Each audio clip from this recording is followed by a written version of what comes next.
Bienvenue dans votre Alter JT. Vous êtes vraiment les meilleurs écologistes de France. Et c'est pas le cas de la FNSEA, hein Manuel? Une première, la Suède rompt un contrat de vente d'armes signé avec l'Arabie Saoudite pour cause de violation des droits de l'homme. Commission européenne ou cheval de Troie des lobbies. Pour leur dignité, les Chibani du rail se rebellent contre la SNCF. Quelle crédibilité pour les infos sur Internet. L'Alter JT est allé discuter information avec des élèves d'un collège parisien. Vague citoyenne, un film qui nous rappelle que l'eau ne doit pas être dans les mains des firmes multinationales. Un pays marchand d'armes qui annule un contrat parce que son client viole les droits de l'homme? Si, ça existe. Et nous l'avons rencontré. The last couple of weeks, there's been a big debate in Sweden about a military agreement in Saudi Arabia. Foreign Minister Margot Wallström criticized Saudi Arabia for their lack of human rights and women's rights. At the same time, Sweden ended this military agreement, and Saudi Arabia responded by recalling their ambassador. The agreement was signed 10 years ago by the government. The purpose was to encourage military cooperation between the two countries, such as weapon trade, military research and military education. The decision to end the agreement has been criticized from the right-wing opposition and the mainstream media. Representatives from 31 of Sweden's largest companies has also been criticizing the decision. Among them, the chairman for Volvo, Ericsson and H&M. They are concerned the decision is going to have a vast negative impact for companies with an interest in the Middle East. Obviously, they seem to care more about their own profit than human rights in Saudi Arabia. This move from the new government is part of an ambition to lead a feministic foreign policy. Det är självklart att politiken i Saudiarabien är långt ifrån någon feministisk politik. Och framförallt så kränks ju kvinnors rättigheter, de får inte ens köra bil. Och där man piskar bloggare och där man har en kungafamilj med absolut makt, så är det klart att man kan inte använda något annat ord än en diktatur. Och det stämmer väldigt dåligt med det som är våra avsikter, också med export av, i det här fallet, av krigsmaterial. Despite the criticism in mainstream media, there is also big support for the new policy. Ja, det är ju jättebra att avtalet sägs upp till att börja med. Det är väldigt bra. Men det innebär ju inte att vi kommer att sluta att sälja vapen från Sverige till Saudiarabien. Just det här avtalet är avslutat, men det kommer ju slutas nya avtal. Och det känns väldigt jobbigt, tycker jag. One example of that business can continue as usual is a coming deal between the weapon producer Saab and Saudi Arabia, including this so-called anti-tank missile system, Bill 2. För att vi ska få så få vapen som möjligt på jorden så vill Kvinnor för fred att Sverige ska lägga ner sin vapenindustri och gå över på civil tillverkning istället. Alltså gränserna kan vi sudda ut och så kan vi få säkerhet för människor. Om man övergår från ett militärt försvar till ett försvar för människor, människors säkerhet, det är en reellt feministisk politik. Le Parlement européen, la Commission européenne, le Conseil européen, la plupart des gens ne savent pas qui fait quoi. L'Alter JT s'est intéressé au fonctionnement de ces institutions européennes et plus particulièrement à celui de la Commission, où les conflits d'intérêts ne sont pas rares. Les citoyens européens votent pour désigner les députés qui siègent au Parlement européen. Le Parlement représente l'intérêt des citoyens. Il vote la loi. Les chefs d'État et de gouvernement se réunissent au Conseil européen. Ils décident de la politique de l'Union européenne. Les différents ministres se réunissent au Conseil des ministres. Ils sont co-législateurs. Les chefs d'État et de gouvernement du Conseil européen proposent un candidat au poste de président de la Commission européenne. Le Parlement doit voter en sa faveur. Le président délibère ensuite avec les ministres et ils proposent ensemble 28 candidats au poste de commissaire européen. Le Parlement doit de nouveau voter en leur faveur. Le mode de désignation de la Commission européenne et de son président est aujourd'hui très critiqué. Ainsi, dans une résolution du 13 mars 2014, le Parlement européen demandait que les membres de la Commission européenne soient issus du Parlement. Il demandait également leurs responsabilités individuelles. Régulièrement, les parlementaires européens dénoncent les conflits d'intérêts qui agitent la Commission européenne, à l'image de la candidature de Cañete en 2014. Monsieur Cañete, qui vient d'être désigné, il n'est pas désigné n'importe où, il est désigné au portefeuille climat-énergie. Cet homme possède 2 sociétés pétrolières. La candidature du commissaire Lord Hill suscita également de nombreux débats. Il a de nouveau rejeté les critiques, le décrivant comme un eurosceptique à la solde de la City de Londres, réaffirmant que son passé de lobbyiste n'influencerait en rien son travail de commissaire européen. I spoke to MEPs this morning who'll be voting later, and most of them couldn't even name half of them. And the one from Britain is so obscure, his name Lord Hill, but it should be Lord who? He's never been elected to anything in his life, which means he's perfect for the job. C'est sans parler du président de la Commission européenne lui-même, qui fut touché par le scandale du LuxLeaks, accusé d'en être l'un des principaux acteurs. Au cours des 18 années qu'il a passées à la tête du Grand-Duché, des centaines d'accords anticipés ont été passés permettant à des multinationales de savoir comment les autorités fiscales traiteraient leurs dossiers et de pratiquer l'optimisation fiscale en conséquence. Et les scandales sont nombreux. Dès sa prise de fonction, John Dalli avait promis une législation sévère contre les industries du tabac. Il sautera 2 ans plus tard. Poussé à la démission suite à des soupçons de corruption, l'homme affirme aujourd'hui avoir été victime d'un piège tendu par les cigarettiers qui aurait fait pression sur le président de la Commission. En quelques années, Bruxelles est d'ailleurs devenue la 2e ville au monde après Washington pour le nombre de lobbyistes. Des fois, je voyais des projets proposés par la Commission, j'avais l'impression que c'est carrément le lobby pharmaceutique qui avait donné le texte. Et que nous, après ce texte, on fait des amendements. Vous voyez, on l'améliore, on peaufine, Si la Commission européenne est aujourd'hui l'institution la plus critiquée, il convient de souligner que les lobbies, tout comme les conflits d'intérêts, sont également présents au Parlement européen et au niveau national. En outre, si elle n'est pas élue directement par les citoyens, elle est néanmoins choisie par nos gouvernements et par les députés européens. Les taux d'abstention aux dernières européennes sont inquiétants. À peine plus de 4 Français sur 10 sont allés voter. Comment s'étonner alors d'avoir une Europe qui ne représente pas l'intérêt de ses citoyens ? Surtout, ne pas considérer qu'il faut condamner l'Europe à cause de ça, considérer qu'il faut la changer. Pendant des années, la SNCF a usé et abusé des travailleurs immigrés, notamment marocains, en les exploitant honteusement.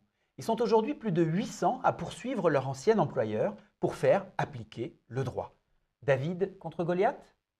C'est un procès hors norme qui s'ouvre au prud'homme de Paris. Pendant plus de 40 ans, la SNCF a fait travailler des cheminots de nationalité ou d'origine marocaine recrutés au début des années 70.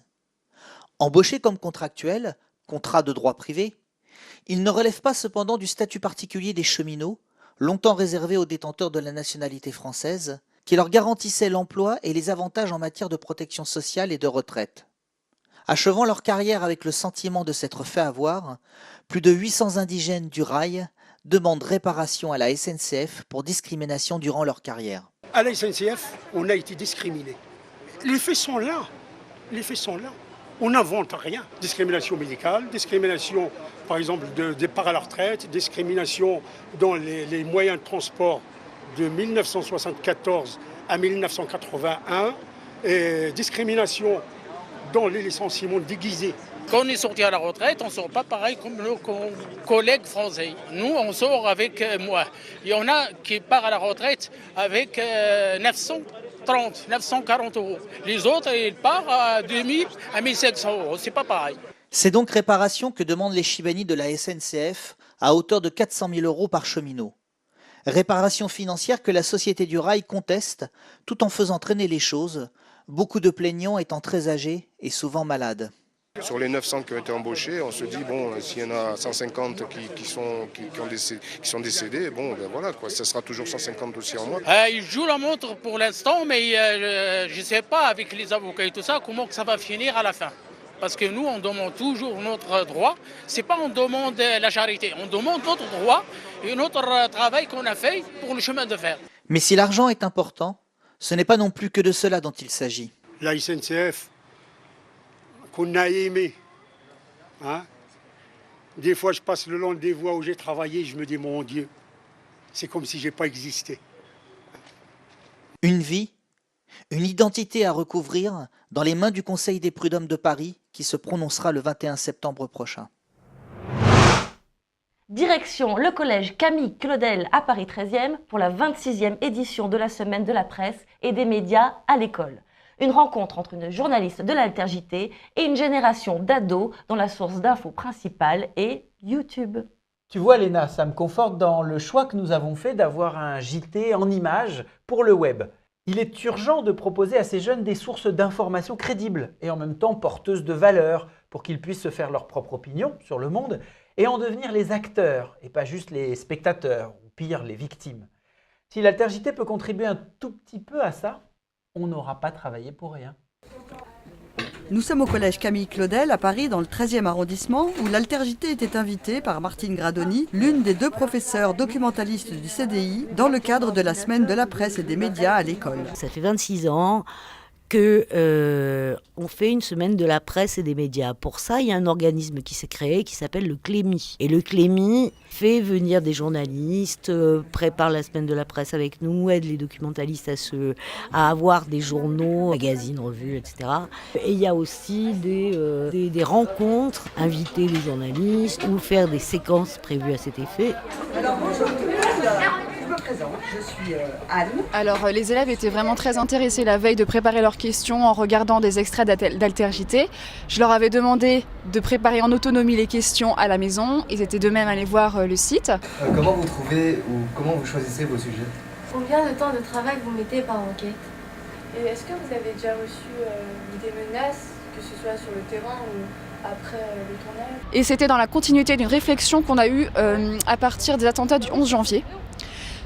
Qui avait posé beaucoup de questions sur la recherche et la fiabilité des sources sur Internet. Quand vous cherchez des informations sur Internet, comment pouvez-vous être sûr que ce sont de vraies informations? Alors que les enfants n'ont pas encore acquis les moyens de se forger une opinion critique, l'information se trouve à un carrefour où les médias qui transmettaient une sorte de version officielle, autour de laquelle la grande majorité se ralliait, se retrouvent détrônés au profit d'une kyrielle de sources d'informations venant d'Internet. L'intérêt aujourd'hui, Internet nous donne la possibilité de se réapproprier l'information. Internet, source de confusion où démocratisation et réappropriation pour une information citoyenne. Je dirais plus qu'elle est là dans tous les sens, moi, l'information. Elle n'est pas seulement démocratisée. Ce serait bien qu'elle soit démocratisée, citoyenne, mais quand on voit les rumeurs qui circulent, les fausses infos, c'est plus de l'information démocratisée, ça. C'est parfois du n'importe quoi. Alors, est-ce que l'Altergité peut être une aide, justement Oui, absolument. Absolument, parce que c'est un média nouveau sur Internet, leur source d'apprentissage, on va dire, quel qu'il soit. De faire venir Altergité a été l'occasion de les faire réfléchir sur un média alternatif qui pourtant soit fiable et dont ils puissent vérifier les sources. Salut les pollués! Alors que les particules vous empoisonnent, vous faites bien de prendre un bon bol d'air frais avec la JT. Tiens Léna, goûte-moi ça s'il te plaît. Bah c'est de l'eau. C'est de l'eau oui, mais cette eau de Paris, on lui a donné un nom, il s'agit pourtant de l'eau potable du robinet, parce qu'elle est publique, gratuite quand on la prélève dans les fontaines de la ville, et surtout qu'elle coûte 30% moins cher que l'eau distribuée dans le reste de l'Île-de-France, par Veolia, il est vrai. Un film documentaire rend justement hommage à ces militants qui se battent contre la marchandisation de l'eau et pour le retour en régie publique, comme à Paris. Ce n'est pas un hasard si le film militant Vague citoyenne dénonçant le lobbying de Veolia a trouvé sa place au pavillon de l'eau à Paris. En effet, depuis 2008, la ville est retournée à une régie publique de l'eau. Pour les autres communes d'Île-de-France, le CEDIF bloque toute tentative de retour à une régie publique. Explication. Autour de Paris, 144 communes délèguent la gestion de l'eau au syndicat des eaux d'Île-de-France, le CEDIF. Créé en 1923, ce syndicat permet de mutualiser les équipements et la logistique pour les 4 millions d'usagers des communes adhérentes. Il est présidé par M. André Santini, entouré de ses 12 vice-présidents. Le syndicat, pourtant service public, délègue la gestion de l'eau à une société privée et représente un marché de 350 millions d'euros. Cette délégation de service public est confiée à Veolia depuis 90 années.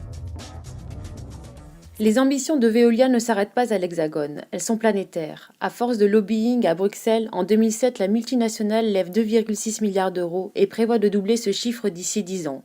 Notre ambition est de définir des standards minimaux mondiaux dans le domaine de l'environnement comme dans le domaine social, déclare son PDG Henri Proglio. En fait, moi, ça fait très longtemps que j'avais envie de faire un film sur l'eau. Et j'ai rencontré Stefania Molinari qui est dans le film. Et à travers elle et grâce à elle, j'ai pu rencontrer tous les acteurs militants de l'eau en France, qui est quand même le pays des multinationales de l'eau.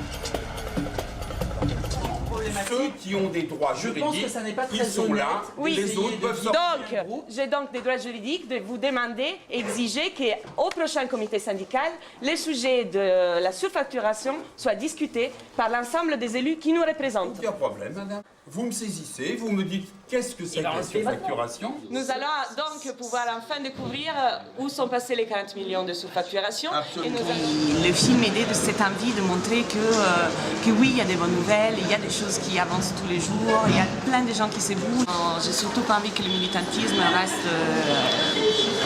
reste toujours, voilà, qui se tourne toujours autour des mêmes personnes. Il y a une énergie qui se dégage de l'envie et du plaisir de faire avec l'autre. Et c'est une notion de citoyenneté, du coup, que pour moi peut toucher tout le monde. Parce que c'est éminemment humain. C'est vraiment, on est des bêtes sociales et on a besoin de ça, on a besoin d'imaginer le présent et l'avenir avec les autres et on a du plaisir à le faire. Et là, il y a une clé. Ce film documentaire conjugue politique, éthique et action citoyenne désobéissante. Un cocktail étonnant pour nous rappeler que rien ne doit nous arrêter pour défendre l'eau comme bien commun. C'est un problème de morale, d'éthique. L'eau, c'est la vie et on respecte la vie. On ne se l'attribue pas pour en faire un profit.